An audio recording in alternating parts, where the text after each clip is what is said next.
So the Bison looked to their senior, their redshirt senior, Kyle Gleva, to get them on the board, and he did exactly that. He answered the call and got it for the Bison as we now move to 157. It's going to be Cole Wysocki, the redshirt sophomore, 12-12 from Edwardsville, Illinois for Purdue, taking on number 9th ranked Clay Ream, a redshirt senior, 16-3 from Wentzville, Missouri.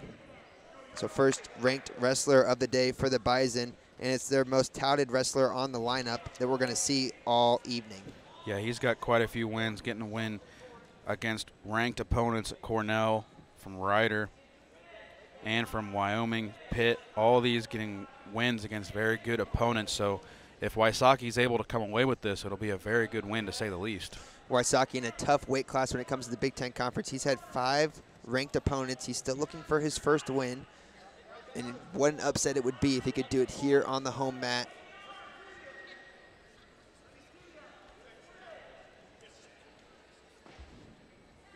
Wysocki also 1-1 in non-conference. So kind of an odd non-conference duel here in the middle of the Big Ten season. But as we said at the top of the show, and if you're just joining us, welcome to Purdue Wrestling. It's the Purdue Boilermakers against the North Dakota State Bison. My name is Matthew Geely, and my color guy here, Hunter Massengill. We had a quick conversation at the top about how it's really big for Purdue to step out of the Big Ten Conference, take a breath, and kind of reassess where the season's going and try to get some momentum forward. Yeah, it's good in these situations to go out and get a win just to get your head right.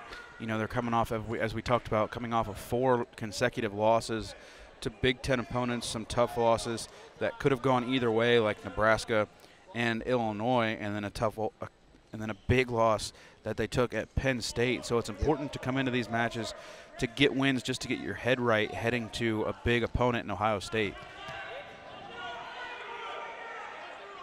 You see Wysocki trying to get his leg free as he has a nice headlock in on Ream. Wysocki scored first in 50% of his matches, but it's not going to be the case here in this one, as 2-point takedown is given for Ream. But now Wysocki gets the 2 points on the reversal. So after giving up the takedown, he doesn't hang his head. He sticks in there and immediately gets a 2-point reversal. Great job by Wysocki, just staying on his feet, so to speak, to be able to get that quick reversal. Not something that's very easy, especially when you don't have momentum, but he did the best that he could to keep that momentum, and it worked. Wysocki will now look to keep Ream down on the mat here for the last 20 seconds of the first period. If you can get out of the first period 2-2 with a ranked wrestler, you're in good shape, as now Ream has Wysocki up in the air. He's trying to keep those long legs sunk into the body of Ream, as both wrestlers are trying to get his hand free, as the stalling warning is given to Wysocki right at the end of the first period. You saw the Bison bench over there trying to count it off, but I mean, when you have one leg in the air, it's hard to really do anything. Yeah, I mean, he really just needed to put that straight down on the mat, kind of flex it out and put it back down on the mat, but. So at the score 2-2, Wysocki starts down and quickly is now up to center with a 1-point escape. That escape took him a total of 4 seconds to get out, and he now takes the 3-2 lead.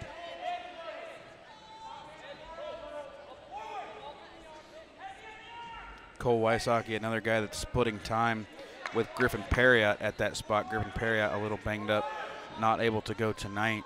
So Wysocki has taken the last few 157 spot matches, and he got it was a tough match against Illinois this past week, and if he's going to keep this spot heading to Ohio State, he is definitely going to want to get a win here. Yeah, Wysocki, this is his 3rd straight match at 157. He has 4 total on the year compared to Perriott's 6. So as you said, splitting time, but now giving a chance to kind of get into the flow of it, as now 2 points are given to Ream for the takedown, and he has Wysocki back down to the mat.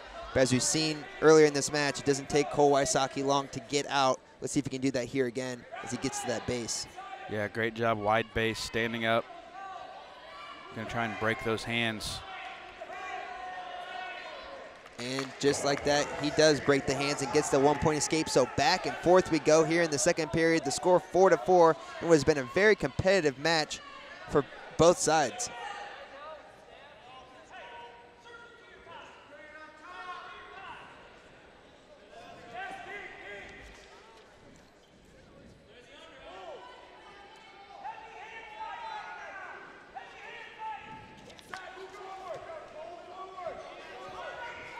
Shot there by Ream.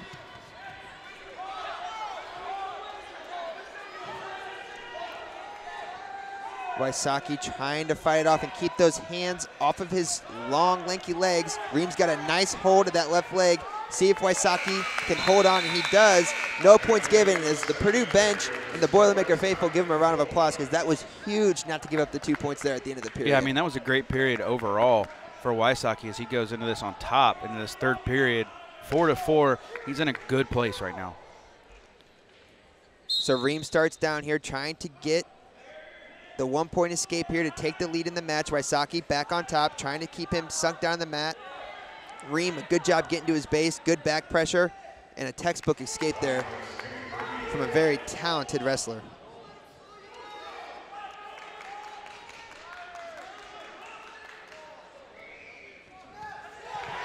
Big tackle and takedown there for Cole Wysocki, and 2 points are given to him for that effort. That's one that I think any Purdue football fans here would like. Yeah, it was a great takedown. I don't think it was exactly a takedown. I don't think he was quite at that 90 degree, and that's what's going to be challenged here, I believe, is it doesn't really look like, at least from my point of view, that was a takedown, and I think that's what they're going to review. It was a very powerful move to the mat for Wysocki. He kind of got Ream on his heels, and right when he felt that, his weight shift backwards, he drove forward and took him down to the mat. And it'll be interesting to see after the review what we come to a conclusion with. And our reviewer official for tonight is Bill Andrew from West Lafayette, Indiana. He is the video replay guy. So as we wait for his decision, it goes without saying, but huge call either way. Yeah, I mean, what I saw was he wasn't 90 degrees. You have to get past that 90 degree, that completely perpendicular mark with your opponent's body to get a takedown. I don't think he was exactly awarded that. I think Ream still had his right arm around him, didn't really have a good positioning. So what'll be interesting here is, it's 6-6 now. It was 5-4 before. So I think it's going to go back to that because not only will the takedown be taken, but the escape will also be taken away from Ream. Right. So we're going to go, in my best estimation, before we get the official call, we're going to go back to 5-4 with 1:20 left. And Wysocki is doing very well of competing and staying active against a very good wrestler in Ream. So it's like the official has seen enough, and he's going to talk with them about what they're going to call. If you're just joining us, this is our 5th match of the night. We have 5 more coming after this, but it's going to come after a short intermission break. And during the intermission break, Hunter, I'm pretty excited because it's fraternity night here in Holloway Gymnasium. We're going to have an arm wrestling competition against some of the frat brothers here on campus. Yeah, a little arm wrestling. Should be pretty exciting. So I never lost faith in you, Hunter. You are correct. As we take a look at the scoreboard now, it's going to read as the coach wants to get clarification, and I think what he wants to know is he wants to know why he lost the 1 point escape, and he had be explained that. Yeah, the scoreboard hasn't been reset yet, but it should go back to 5-4. So we're waiting. We should be waiting to see as now 6-4. There we go. 5-4, and now we are ready to roll. So at the 1:31 left, and after a short break there for the replay review, the takedown is taken away, but you can give a takedown there to Clay Ream as he gets it right out of the break. It's always interesting to see the way wrestlers are going to come out and fight after long periods like that where they have to relax. As a lot of the Purdue faithful here is not very happy that took so long, even though the call was overturned, and rightfully so, I believe. They're not happy that they had to wait around and kind of cool off a little bit, lose the momentum as we've talked about in this broadcast already. Wysocki gets the 1 point escape, so now he's 2 points away from tying it up, and he can get that with a takedown right here, as we're under 50 seconds remaining. Another shot there by Ream, fought off nicely by Wysocki. One stalling warning has been given to Wysocki in this match so far, nothing towards Ream. So it'll be interesting to see if that comes into play here. No riding time to speak of in this match, so what score you see on your TV screen at home or your computer screen at home is what you're going to see as the final score. With 28 seconds left, Wysocki's got to go now as Coach Ursland is trying to get him and will him forward here with 20 seconds remaining.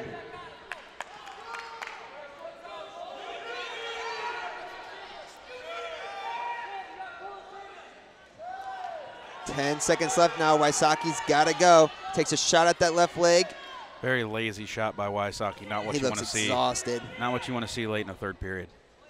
And with that, it comes to an end. So Cole Wysocki comes close to knocking off the ranked opponent, but Clay Ream gets the win for the Bison, moving his record to 17-3 on the year.